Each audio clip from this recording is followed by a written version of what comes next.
Hello dear learners, कैसे हैं आप सब। आई होप आप लोग बढ़िया होंगे, मज़े में होंगे। आज का जो वीडियो है अगेन वो है क्लास 12th की अकाउंटेंसी का फंडामेंटल्स वाला चैप्टर हम यहाँ पे पढ़ रहे हैं। उससे रिलेटेड क्वेश्चन हम यहाँ पे सॉल्व करने वाले हैं और क्वेश्चन आपकी स्क्रीन पे है। लेकिन वीडियो में आगे बढ़ने से पहले मैं कहना चाहता हूँ, अगर आप चैनल पर नए हैं, पहली बार आए हैं, चैनल को अभी तक सब्सक्राइब नहीं किया तो चैनल को सब्सक्राइब करिए, वीडियोज़ को लाइक करिए, अपने फ्रेंड्स के साथ शेयर भी करिए, क्योंकि इस चैनल में बहुत सारे informative videos along with educational videos time to time upload होते रहते हैं। तो फटाफट से देखते हैं इस क्वेश्चन को। क्वेश्चन कहता है कि आशा एंड लता जो है वो पार्टनर्स हैं, sharing profit and losses in the ratio 1:2। तो 1:2 में अपना प्रॉफिट एंड लॉस शेयर करते हैं। आशा को सैलरी मिल रही है 2 लाख रुपीज़ पर एनम की, यानी पर ईयर, एंड कमीशन मिलना है 8% of net profit before charging any commission. Then Lata is entitle to commission of 8%। ये तो आशा की बात हो गई थी। अब लता को क्या मिलने वाला है? लता को मिल रहा है commission 8% of the net profit after charging her commission. Net profit for the year ended 31 मार्च 24 5,40,000 है। एंड आपको बनाना है profit and loss appropriation account. तो सबसे पहले समझ लेते हैं कैलकुलेशन को। ये बिफोर और आफ्टर चार्जिंग वाला जो फंडा है उसमें क्या होता है। फटाफट से चलते हैं हम अपने इस फॉर्मेट पे। तो ये है पी&एल अप्रोप्रिएशन का फॉर्मेट।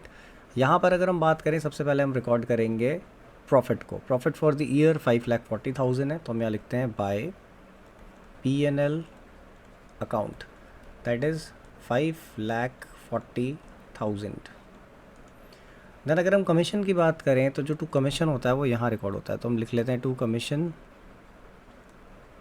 लेकिन अगर बात करें कमीशन की, तो कमीशन निकालते टाइम जो ध्यान देना है वो ये है कि आशा के केस में लिखा हुआ है कि उसको जो कमीशन मिलेगा वो 8% of net profit before charging यानी कमीशन है, यानी कि कोई भी कमीशन चार्ज करने से पहले। तो हम यहाँ पे लिखते हैं आशा, और आशा के लिए जो हम कमीशन निकालेंगे वो निकलेगा 5,40,000 इंटू 8/100 करके, क्योंकि बिफोर चार्जिंग कमीशन लिखा है इसलिए सीधे रेट अपॉन 100 होगा। जबकि लता के केस में, लता के लिए अगर आप देखेंगे तो क्या लिखा हुआ है, लता के लिए लिखा हुआ है कि Lata is entitle to commission of 8% of net profit after charging her commission. तो जो आफ्टर चार्जिंग कमीशन होता है, आप ऐसा क्लास 11th में भी पढ़ते आए हैं, वहाँ पे रेट अपॉन 100 प्लस रेट होता है।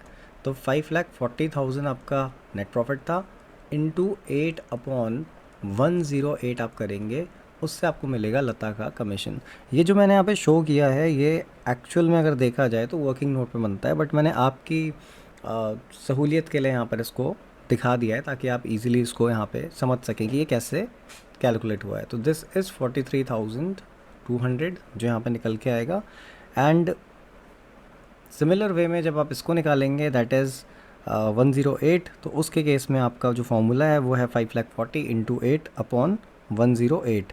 तो ये निकल के आएगा ₹40,000।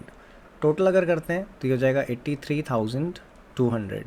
अगली आइटम की अगर बात करें जो उसमें रिकॉर्ड होगा, तो आप देख सकते हैं कि आशा को सैलरी मिलनी है 2 लाख पर एनम की।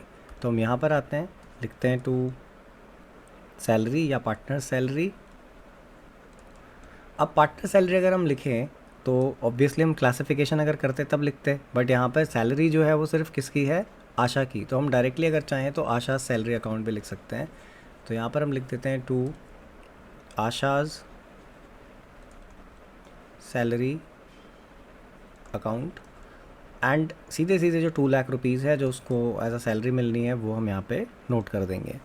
इसके अलावा अगर हम और चीज़ें देखें तो यहाँ पे कुछ भी ऐसा सच नहीं है, इंटरेस्ट ऑन कैपिटल या कुछ भी ऐसा मेंशन नहीं करा गया। अदरवाइज़ अगर वो दिया होता तो टू साइड में रिकॉर्ड होता, क्योंकि फर्म के लिए वो एक एक्सपेंस है। तो फिलहाल करते हैं इसको फटाफट से टोटल, और फिर निकालते हैं अपना नेट डिविजिबल प्रॉफिट। टोटल की बात करें तो दिस इज़ 5,40,000, एंड ऑब्वियसली यही साइड ज़्यादा है तो 540 यहाँ पर आता है। अब 5,40,000 में से आप माइनस कर लेते हैं 2 लाख, तो 5,40,000 माइनस 2 लाख अगर आप करेंगे तो बचता है आपका 3,40,000।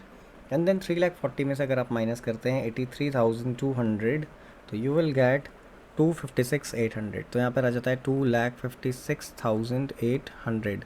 ये बनता है आपका नेट डिविजिबल प्रॉफिट, और इसको आप ट्रांसफ़र करेंगे to profit transferred to, and distribute कर देंगे between Asha and Lata. 2,56,800 into 1/3, and इसके केस में होगा 256,800 इंटू 2/3। तो यहाँ पर पहला वाला आता है 85,600, एंड दूसरे के केस में आएगा 85,600 multiplied by 2, that is 1,71,200। So this is how you are going to solve this question. I hope video आपको अच्छा लगा होगा और समझ में आया होगा। वीडियो अगर आपको अच्छा लगा तो वीडियो को लाइक करिएगा, अपने फ्रेंड्स के साथ शेयर करिएगा, चैनल को सब्सक्राइब नहीं किया तो चैनल को सब्सक्राइब करिएगा और कमेंट करके बताइएगा कि आप ये वीडियो कहाँ से देख रहे हैं। Thanks for watching the video.